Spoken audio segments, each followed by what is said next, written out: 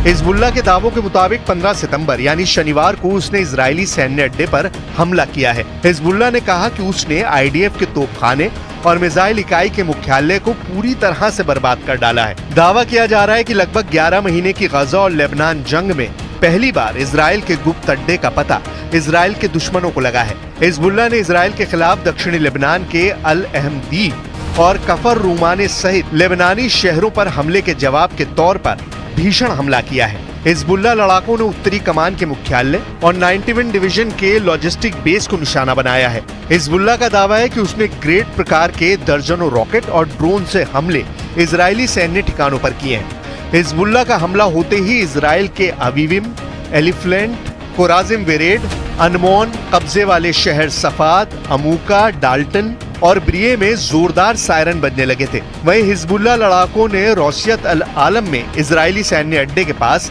एक Israeli Merkava tank को anti tank guided missile से तबाह करने का दावा किया है। अब ऐसे हालात में सवाल उठ रहे हैं कि आखिर इजरायली सेना और नेतन्याहू किस आधार पर दावा कर रहे हैं कि इजरायली सेना गजा से लेकर लेबनान तक जंग जीत रही है, जबकि इजराइल के मिसाइल हेडक्वार्टर को तबाह करने से पहले हिजबुल्लाह लड़ाके एक बड़े हमले में इजराइल के 22 सैनिकों को मारने का दावा कर चुके हैं। हिजबुल्लाह लड़ाकों ने इजरायली सेना पर ऐसा खूंखार और बेरहम हमला किया कि इजराइल के प्रधानमंत्री नेतन्याहू और रक्षा मंत्री योव गैलेंट के होश फाख्ता हो गए। इजराइल को रत्ती भर उम्मीद नहीं थी कि हिजबुल्लाह तेल अवीव के पास इजरायली सेना के गिलॉट बेस को तबाह कर सकता है। हिजबुल्लाह के चीफ नसरल्लाह ने डंके की चोट पर दावा किया है कि हिजबुल्लाह ने रॉकेट और ड्रोन हमलों से इजराइल के 22 सैनिकों को मार डाला है। हिजबुल्लाह को कमजोर समझना शायद इजरायली सेना की सबसे बड़ी भूल साबित हो चुकी है। इजरायली सेना बेशक गजा के साथ साथ लेबनान पर घातक हमले कर रही हो, लेकिन खुद इजराइल के टॉप सैन्य अफसर चेतावनी दे रहे हैं कि हिजबुल्लाह को हमास समझना इजरायली सेना की बड़ी भूल साबित हो सकती है। हम आपको इजराइल के Israeli reserve major general Yitzhak Brik के बयान और चेतावनी दिखाते हैं, जिसमें वो साफ साफ संकेत दे रहे हैं कि हिजबुल्लाह के सफाए के चक्कर में कहीं इजराइल का ही सफाया ना हो जाए। Reserve major general Yitzhak brick का साफ कहना है कि अगर लेबनान से सीधी और बड़ी जंग इजराइल ने की तो हिजबुल्लाह इजराइल के तेल अवीव, गुशदैन को तबाह कर सकती है। इजरायली जनरल ने यहां तक कहा कि अगर इजराइल ने लेबनान के साथ युद्ध को आगे बढ़ाने का फैसला किया तो इसके गंभीर परिणाम भुगतने होंगे। उन्होंने यहां तक कहा कि इजरायली सेना के टॉप अफसरों की बात निरर्थक होती जा रही है। इजरायली चैनल 12 के साथ एक इंटरव्यू में इजरायली जनरल ब्रिक ने यहां तक कह दिया कि हिजबुल्लाह पर हमले का झूठा प्रचार बंद करें, क्योंकि इजरायली सेना काफी छोटी है। इजरायली सेना के पास सिर्फ 6 डिवीजन है जो हमास तक को खत्म नहीं कर सकती है। ऐसे हालात में लेबनान में हिजबुल्लाह से सीधी जंग इजरायली सेना की 6 डिवीजन नहीं कर पाएगी और लेबनान युद्ध इजराइल के वजूद पर बहुत भारी पड़ सकता है। पिछले 100 घंटे में हिजबुल्लाह ने इजराइल के गिलॉट बेस में हमला करके 22 इजरायली सैनिकों को मार डाला है और अब इजराइल के सफाद में पूरा मिसाइल हेडक्वार्टर उड़ाकर हिजबुल्लाह ने इजरायली सेना की हालत खराब करके रख दी है। अब देखना होगा इजराइल हिजबुल्लाह के हमलों का बदला कैसे लेता है।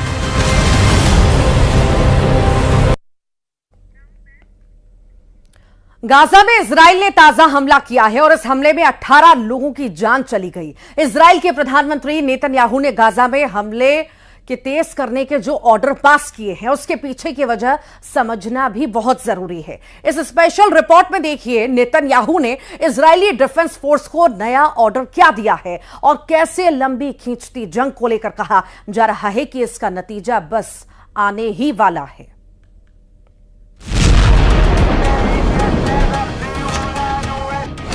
गाजा में बिछ गई मौत की चादर।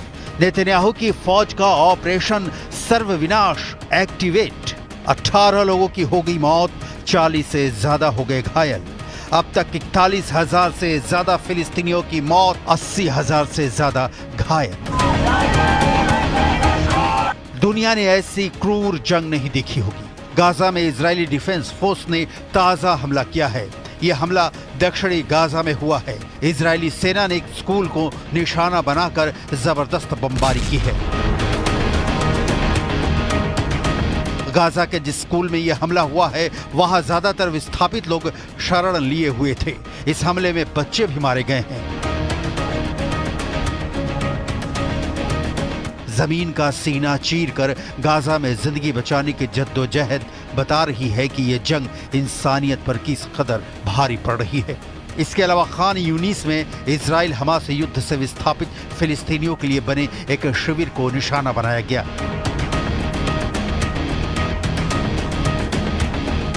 इजराइल के प्रधानमंत्री बेन्यामिन नेतन्याहू जल्दी में हैं। गाजा को मिट्टी में मिला देने की जल्दी में नेतन्याहू की फौज ने गाजा पर हमले और तेज कर दिए हैं। नेतन्याहू की जल्दी की कई वजहें हैं। पहली वजह, 11 महीनों की लंबी जंग से इजराइल की जनता उकता चुकी है। दूसरी वजह, नेतन्याहू को लेकर इजराइल की जनता इस पर विमर्श कर रही है कि वो बंधक संकट सुलझाने में फेल साबित हुए हैं। तीसरी वजह, नेतन्याहू के खिलाफ उनकी कैबिनेट में भी विरोध की आवाजें उठने लगी हैं। चौथी वजह, नेतन्याहू के खिलाफ इजराइल में विरोध प्रदर्शन शुरू हो चुके हैं। पांचवी वजह, इंटरनेशनल बिरादरी से नेतन्याहू पर आम फिलिस्तीनियों की मौत को लेकर सवाल उठ रहे हैं। वो लोग जिनका इस युद्ध से कोई लेना देना नहीं है, वो भी जंग के मलबों में कुछ इस कदर दबे हुए हैं जहां रहना तो छोड़िए, सांस लेना भी मुश्किल हो रहा है। गाजा का हाल यह है कि वहां जीने के लिए जरूरी चीजें तो लगभग खत्म ही हो गई हैं, मरने के बाद दफनाने तक की जगह भी कम पड़ती दिख रही है। 23 लाख की आबादी हर पल मौत की आशंका में जीने को विवश है।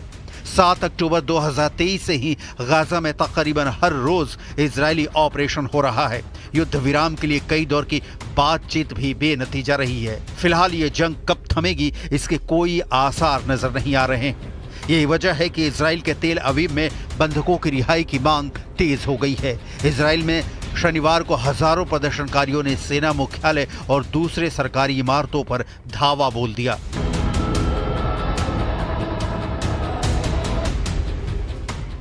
इस दौरान प्रदर्शनकारियों ने प्रधानमंत्री नेतन्याहू के खिलाफ नारेबाजी की और गाजा में बंधक बनाए गए 100 से ज्यादा बंधकों की रिहाई के लिए हमास के साथ शांति बनाने का दबाव डाला।